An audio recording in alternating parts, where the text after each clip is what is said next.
मेरा भारत वहाँ नहीं जहाँ खुशियों की कस्तूरी बहती है, उन भूमियों में नहीं जहाँ अंधकार और भय कभी पाँव नहीं रखते, ना उन घरों में जहाँ अटूट मुस्कानें राज करती हैं, ना स्वर्ग में ना ही समृद्ध देशों में मैं जन्म लेना चाहूँगा।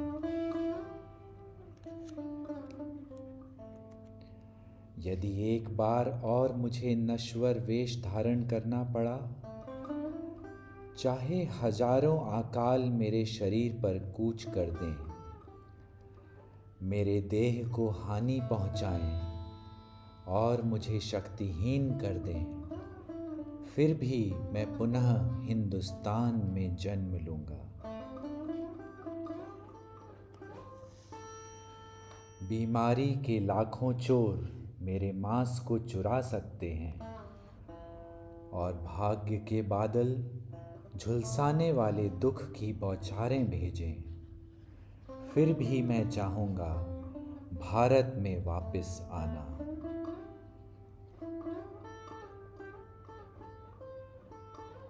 क्या मेरा यह प्रेम एक अंधी भावना है, तर्क के मार्गदर्शन को ठुकराने वाली?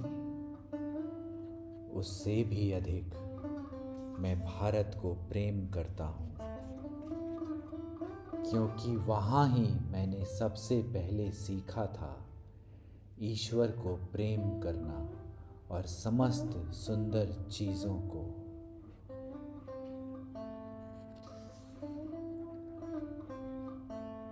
कुछ लोग सभी को सलाह देते हैं जीवन की चंचल ओस बूंद को पकड़ने की। जब यह समय की कमल पंखुड़ी से नीचे फिसलती है, वे चिल्लाते हैं, आज अच्छी तरह जियो, कल हम मर जाएंगे। कुछ अन्य अपने हठी आशाओं की बुनियाद अपने शरीरों को सदा ठीक रखने पर बनाते हैं।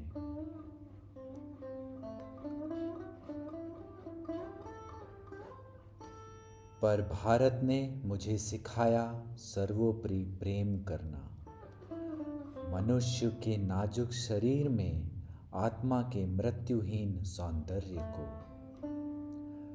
भारत ने मुझे सिखाया यह एक उच्च उद्देश्य है जो सब कुछ के मरने के बाद भी रहता है।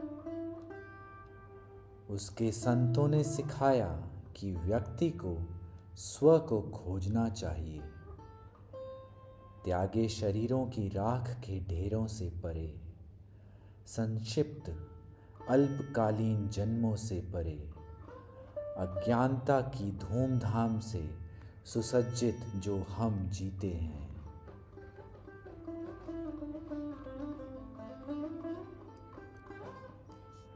शक्ति और बहुलता से सुरक्षित, विज्ञान से कुशलतापूर्वक पुष्ट बहुत से देशों में मेरी आत्मा ने चाहे पूर्व या पाश्चात्य शरीर में आवृत पृथ्वी पर दूर दूर तक यात्रा की। सदा लड़खड़ाते हुए इसने स्वयं को खोजा।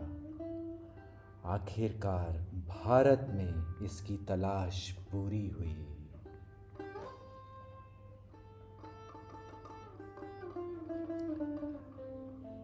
यदि नश्वर आग सभी भारतीय घरों को जला दे और उसके धान के खेतों को उजाड़ दे, फिर भी मैं उस धूल पर सोऊंगा, शाश्वतता का स्वप्न देखते हुए, शाही ठाठ के बीच गर्व भरे सिंहासन पर बैठने के बजाय।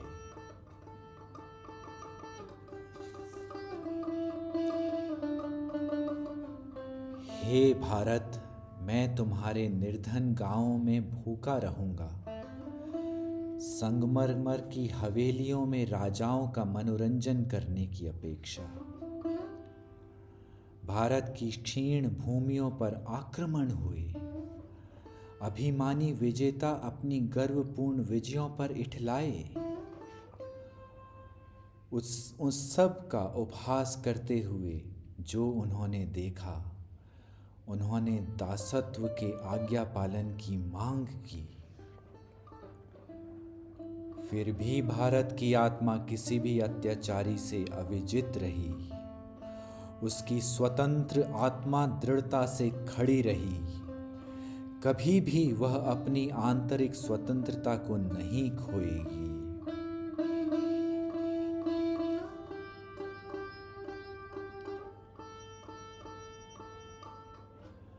उसके रक्षक सैनिक उसके संत और ऋषि हैं, जिन्होंने अज्ञानता को दूर किया, शांत ज्ञान, सार्वभौमिक समझ और सत्य की नित्य स्पष्ट अनुभूति से।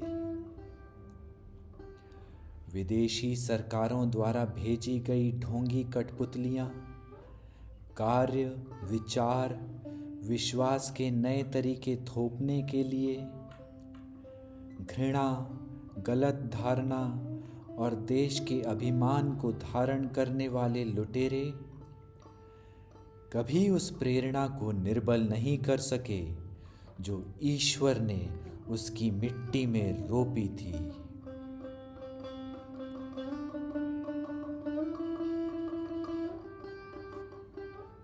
एकत्व, सार्वभौमिकता और भाईचारे की अनुभूति को सदा प्रेरित करते हुए हमारे एक पिता के सभी बच्चों के समान रूप से मेरे पाश्चात्य बंधुओं ने भौतिक पराक्रम से मेरे देश को अभिभूत किया। अब सभी अपने शंखों को उच्च स्वर में बजाओ। भारत शीघ्र ही नया जवाबी आक्रमण करेगा। दया, सत्य और प्रेम इसके अस्त्र होंगे। इसका प्राचीन ज्ञान पश्चिम को, समस्त विश्व को विस्मित करेगा।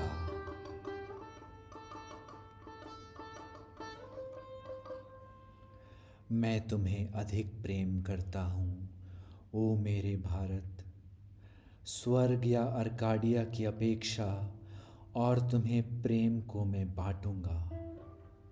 प्रत्येक बंधु राष्ट्र के साथ जो मेरी भेंट स्वीकार करता है।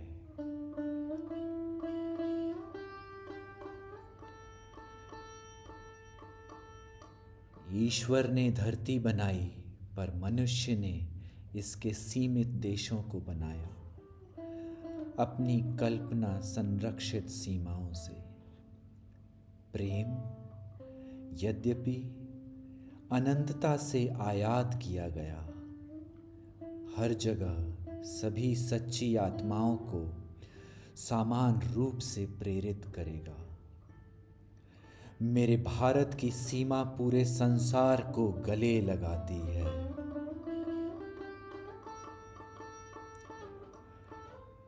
जय हो आपकी धर्मों, कमल, प्राकृतिक सौंदर्य और महान संतों की मां।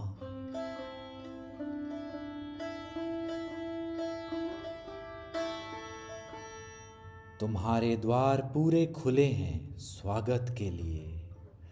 धरती के हर कोने से ईश्वर के सच्चे पुत्रों का, जहां गंगा, वन, हिमालय की गुफाएं और मनुष्य ईश्वर का स्वप्न देखते हैं।